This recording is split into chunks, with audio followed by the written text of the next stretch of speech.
Yo, welcome to Spectator Sporting. I'm Zach Roach, along with my partner in crime, Mr. Adi Wally, definitely in the building. And we talking about the Bears, and we talking, giving pretty much a season review. So we had to bring Coach Marcus Floyd to help us out and set us straight and give us some pointers on what's really happening with the Bears. Make sure you subscribe to the YouTube page, Spectator Sporting. This will be up very soon. Leave comments. We do respond. Go ahead and check it out. The Bears made the playoffs this year, played the Saints, and it's probably one of the worst Bears playoffs games I've ever seen. It was just blunder after blunder after blunder after blunder. I mean, it was bad coaching, it was bad player play, it was drop passes, it was dumb penalties, people getting kicked out. It was just awful to watch. But they made the playoffs. So with that, but they finished 8-8. 8-9 overall when you include the playoffs. So the big question was, are they going to bring Mitch back? Are they going to bring Nagy back? Are they going to bring Pace back? Well, they brought two of them back, but they didn't. There's no word on Mitch yet. I think we know where that goes. So I'm going to start with you, Adi. So it looks like the Bears are not tanking. They're not rebuilding.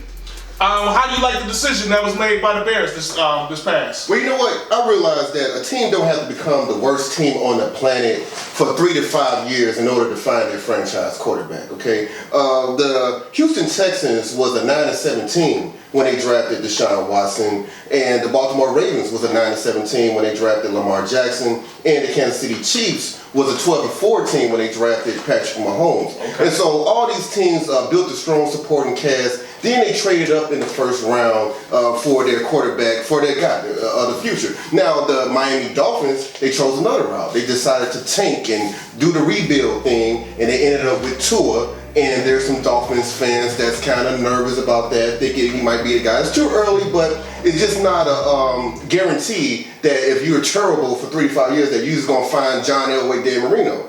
And so... Well, the Bears been terrible a long time, so... Yeah, they did.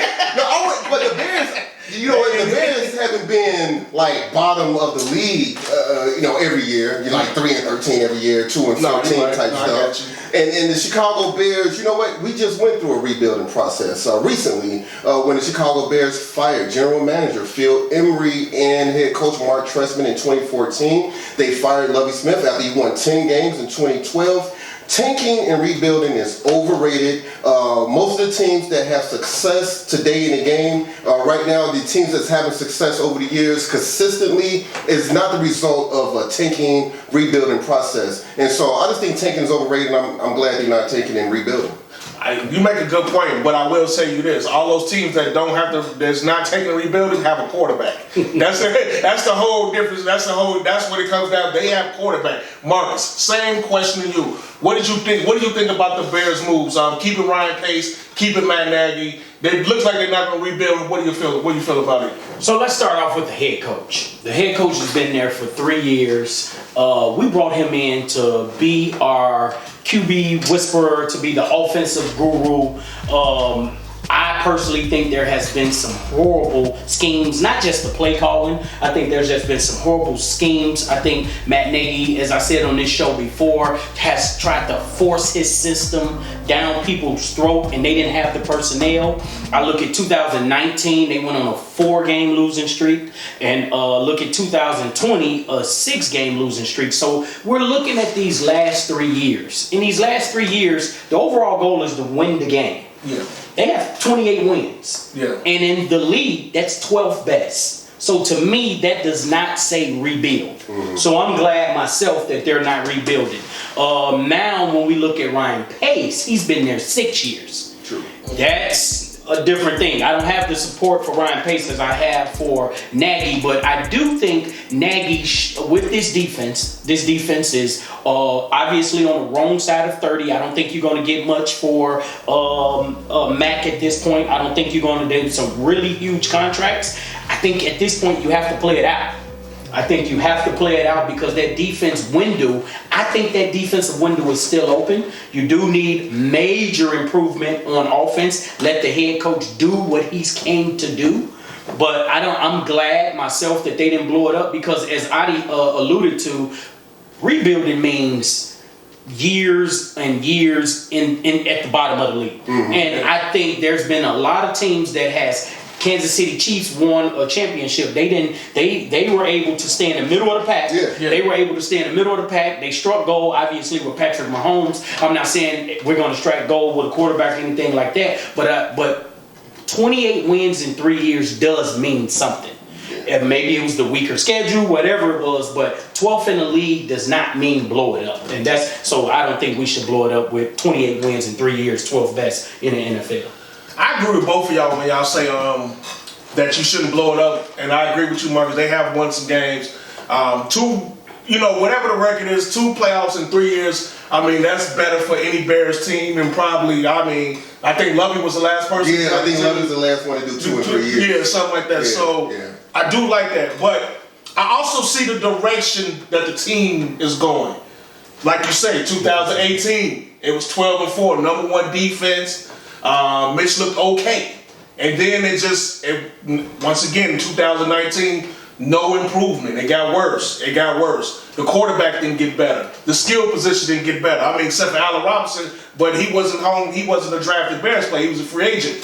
So, and then I look at 2020, the same thing. And it's just a lot of things that transpired in 2020 that's hard for me to overlook because Marcus brought it up.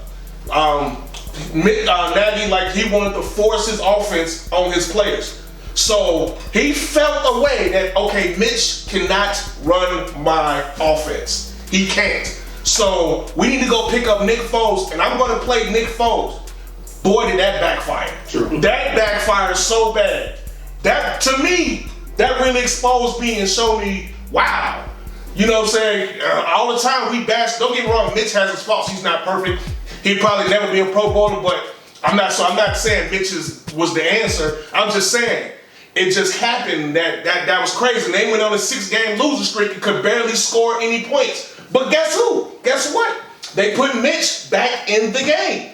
And now look at the irony in this. Mitch pretty much saved Nagy and Ryan Pace's job, and they are about to scapegoat him. So the Bears better win next year. Nagy better coach next year. He better do good. Because if he doesn't, he'd probably never get another job for a long time. So he better do good. True. There's no question about it. So speaking of quarterbacks, Coach, what the hell are we going to do about this quarterback position? I'm tired of talking about it. I just want a guy. I want somebody that I know that's going to be consistent and produce every week. We never can find him. What's going on? Well, if we want to talk about quarterbacks, we have to go back to what year did the Chicago Bears start? 1920. 1920. So we're yet to. This is one thing we don't do. We don't find quarterbacks. So what do we do with Mitchell Trubisky? We didn't sign him for his option year, his 5th year.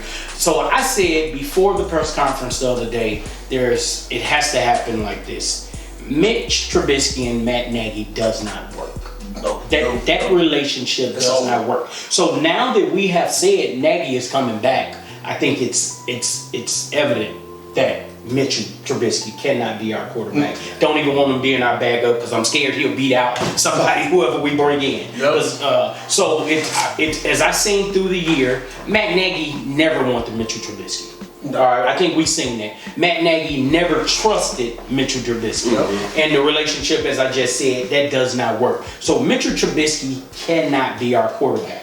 I think the Bears right now should be on the phone with Houston for Deshaun Watson. I think they should be on the phone with Detroit for Matt Stafford. I think they should be calling Atlanta. I think they should be calling Jets for Sam Darnold. I think they should be calling and exploring all options. But there is some calls where I hope it does not work. When they call the Patriots for Cam Newton, I hope the phone does not work.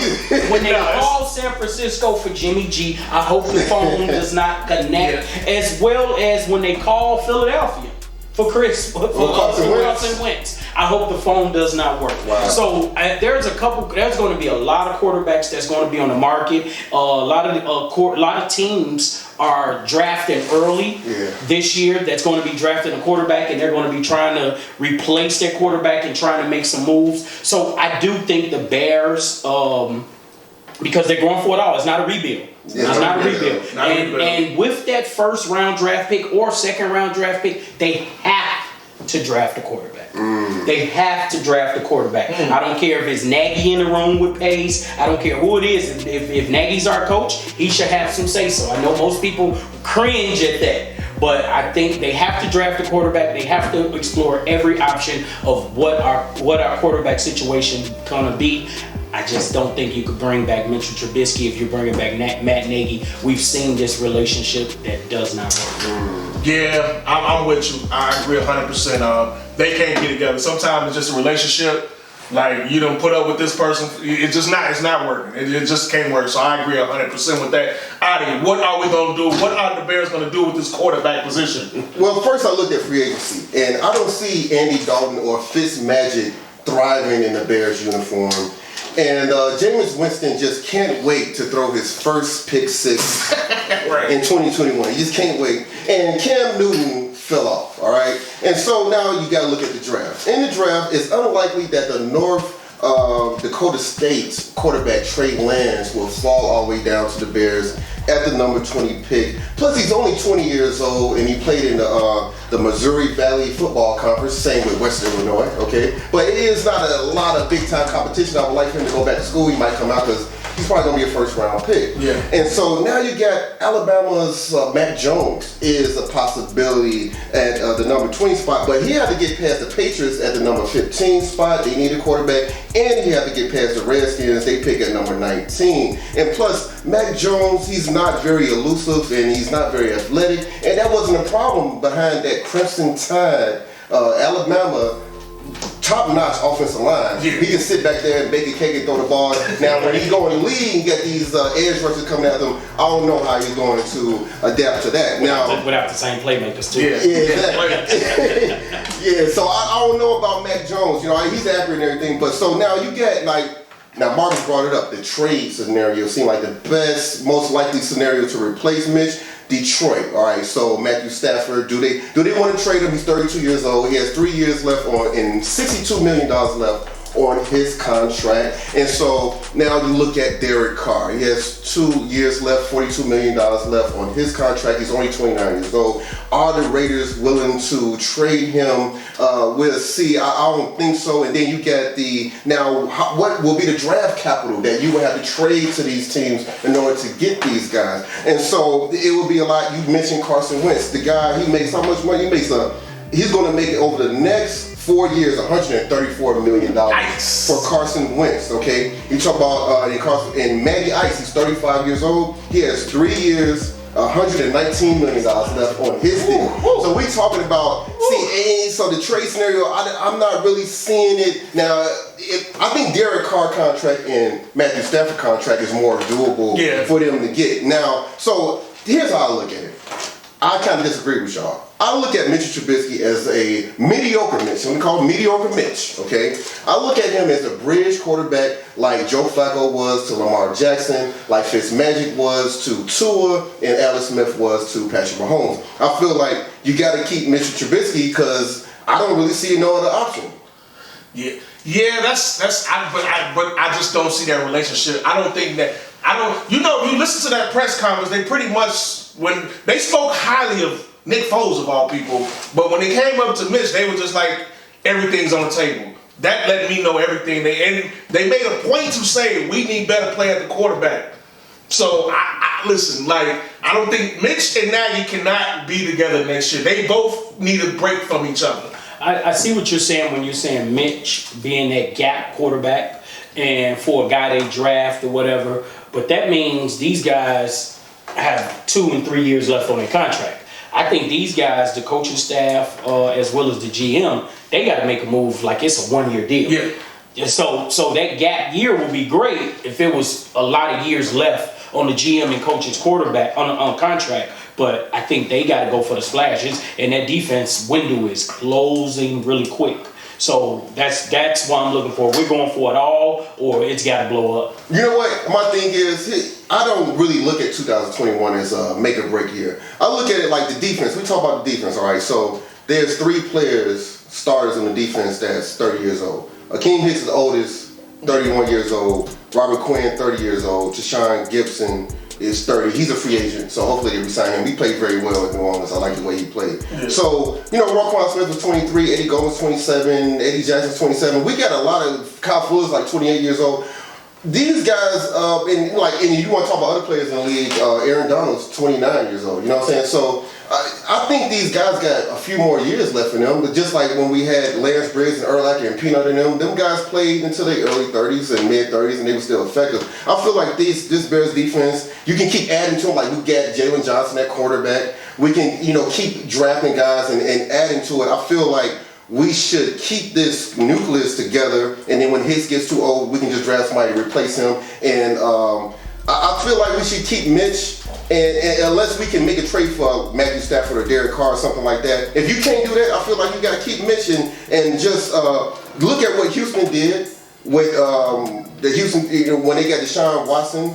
They was 9-7. Just keep your team, keep yourself a playoff team, keep adding to the team, keep tweaking your team until you find that quarterback. I don't like the idea of trading a whole bunch of a first-round pick and a third-round pick and a future 2022 first-round pick. That's what we did for Khalil Mack, and then we didn't have first-round picks for 2 straight years. I really don't want to go through not having a first-round pick and not having a third-round pick, not having a second-round pick, and all that stuff. I want us to have. We need to build our team through the draft. That's what we need to do. And we need to not trade a whole bunch of draft picks in order to get some dude that's going to come over here and look like Jay Cutler. We traded a bunch of draft picks for Jay Cutler. We traded a whole bunch of draft picks for Rick Meyer. We shouldn't force it. I think that's a problem with the Bears organization. Just let it happen organically. Just let it happen. Like, we realize that we cannot force a quarterback here. We can't be like, we're going to trade all these draft picks and then we're going to get this quarterback. It never works. I think it needs to happen naturally. Well, what you're saying is absolutely correct. But like what Marcus said, they on a 1-year deal. They have to win.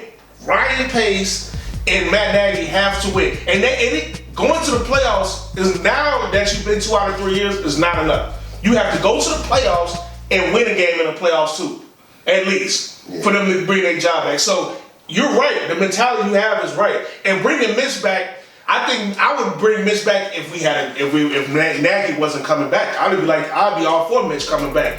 But I think that relationship is so strained.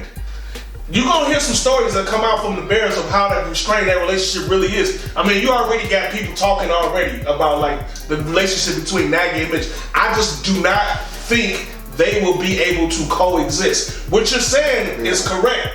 What you're saying, build through the draft, everything you're saying is correct. But in this situation with the GM job on the line, they didn't extend McCaskey didn't extend the contracts. So, but let me ask you this. So what if the Lions not trading Matthew Stafford, what if Oakland or Las Vegas not trading Derek Carr? Then so who's going to be the quarterback for the Bears? I mean, that's a good question, but I don't think it can be Mitch though. I don't know. I know you guys don't want to hear this because he completely stunk it up. I hate to say this, but I really think, as stubborn as Nagy is, that he thinks if he get a full preseason, a full training camp with Nick Foles, he can make it work. I don't agree with it. No, I just feel how stubborn he is. He feels if he get a full training camp, a full year, that he could make it work, and I don't agree with it. But so remember, Nick Foles is still on contract for the He is. I think he's going to be the starting quarterback next year. Well, you know what? If let me put it like this. I'm going to tell y'all this. If the Bears plan on not starting, if they don't get like Derek Carr or Matthew Stafford or something like that, and they get rid of Mitch, I think they should just go ahead and blow it up and rebuild. If you're gonna like start Nick Foles next year, then just rebuild. Just go ahead and just go 2-14. Because I don't want to. Because you're not winning. You're not going to win. That's suicide. To his defense, Nick Foles played a way tougher schedule than Mitch Trubisky this year. True. To his defense, Nick Foles, that was the worst the line has looked this year. The line was going through complete turmoil. I'm not saying I agree with it. To his defense, he played the toughest schedule. When you look at the games Mitch Trubisky started and look at the games Nick Foles started the brunt of that tough stretch. That was Nick Foles. When the line got injured and depleted, Nick Foles was behind center. to his defense, and that's what I'm scared that Nagy is selling to Ryan Pace and everybody right now. If my guy would have had the same opportunity as Mitch, he could have did the same thing. That's what I think going on too. I absolutely. It's suicide. Yeah, you're right. But I absolutely believe that Nick Foles is going to be the starting quarterback next year. And we are hoping he don't. Before we move on, let me just ask both of y'all. So, the trade rumors, Deshaun Watson was out of Houston. You just spoke on how you don't want to give up draft picks. You know, are you willing to give up first round picks to go get Deshaun Watson right now? Well, Deshaun Watson is like, yeah, of course, yeah, absolutely. I'll give up draft picks with Deshaun Watson. And so, because they can, absolutely. He's a proven quarterback. He's good. He's excellent. He's a top-notch player. He'd have Allen Robinson would come back. You got the offensive line played better at the end of the season. You got David Montgomery there. And, absolutely, you know what I'm saying? I'd definitely go with that if we can get him. Okay, do you feel the same way, Coach? I seen a meme the other day that said if Houston calls the Bears, give them everything they want. They can have Giordano's, they can have the Bean, they can have the Sears Tower, what is it called now? The Willis Tower. They can have whatever they want. If Houston calls for Deshaun Watson, give them what they want. Okay, I just wanted to make sure we was on the same page on that one. Okay, because I had to give up those picks. So. They'd be crazy as hell to trade him. They'd be crazy right. to trade him. So, me and Marcus both don't think Mitch is going to be back. You think Mitch is going to be back? You know what? I think he should be back. I think he should. If we don't end up with Deshaun Watson and Matthew Stafford and Derek Carr, we don't end up making some big trade because I don't like what we're number 20 pick in the draft. I don't like that. I don't like that position in the draft. I don't like the free agents and stuff. So if we don't make a big trade for an established quarterback, I say keep Mitch. Keep him here until we draft that quarterback, and just like the Chiefs did and Houston did in Baltimore. So if Mitch doesn't come back, what's the team that you see Mitch with? Oh, well, you know what? It's pretty much two teams. It's two teams in my head. I'm looking at the Redskins and the Patriots. I mentioned because what's going on is the Patriots got the number 15 pick, and the Redskins got the number 19 pick, and so now, but free agency comes before the draft, and so. Alex Smith, his injuries are mounting up on him. He's probably done. Everybody's over. And then you look at the Patriots, they got Stidham? Jerry Stidham is their starting quarterback. So I wouldn't be surprised if they come at him and try to holler at Mitch and see if Trubisky wants to play or whatever. What about you? What teams you can see Mitch on? I see Mitch. I think Mitch played himself into a contract. Just hopefully not with the Bears. Yeah. I think at the end of the year, I think he played himself in a contract. I could see Mitch going to one of the teams early in the draft. That's going to draft the younger QB and being, as Adi said earlier, a gap QB. Yeah. I think Mitch Trubisky with that handsome face and nice chin, I think he will always have a backup quarterback job in the NFL. Yeah. So I could see him being there as they develop some of these younger QBs or whatever. Right. As I'm not saying he's good as Fitzmagic or good as some of the other quarterbacks, but I could definitely see them he's being that gap quarterback for a younger QB, and especially a coach that think they could win now and change him or coach him better than Nagy. But I definitely see Mitch Trubisky getting a contract from a team this year. Yeah, I do too. I see 4 teams in particular. I looked at the Patriots. You said the Patriots, the Redskins. I agree with that as well too. Look at the 49ers. The 49ers. I don't know if Jimmy Garoppolo is going to still be with the 49ers going into next year. So that's up in the air. He might fit good with the 49ers. They run the football. They'll use his legs. So that might be an option. Another team, don't be surprised, a sleeper team, the Steelers. The Pittsburgh Steelers. Big Ben it might be over for Big Ben, and the Steelers gonna need a quarterback or somebody who can come in and at least be competent. So I think there's some teams out there for Mitch. I think I think he'll get a shot. He gonna definitely get a contract, as Marcus say, but those 4 teams in particular. We gotta look at the Colts too, because Phillip Rivers might retire, right? Yes, that's and so, but they trying to get Carson Wentz. Carson Wentz supposedly wanted to trade. Well, they fired Doug Peterson, so I think they already said Carson Wentz, you're gonna be the starter next year. Yeah. Okay. So they got him his job back. So I thought it was Frank Wright trying to get him. Yeah, he was trying to get him, but Philly fired the coach, and I think because the relation, once again, we talking about relationships. The relationship with Carson Wentz and Peterson got so bad that they could not coexist with each other. So basically, the Eagles chose the quarterback, the Bears chose the head coach. I hope not. I hope y'all wrong. I hope y'all wrong about all this. Hey, that's just what happened.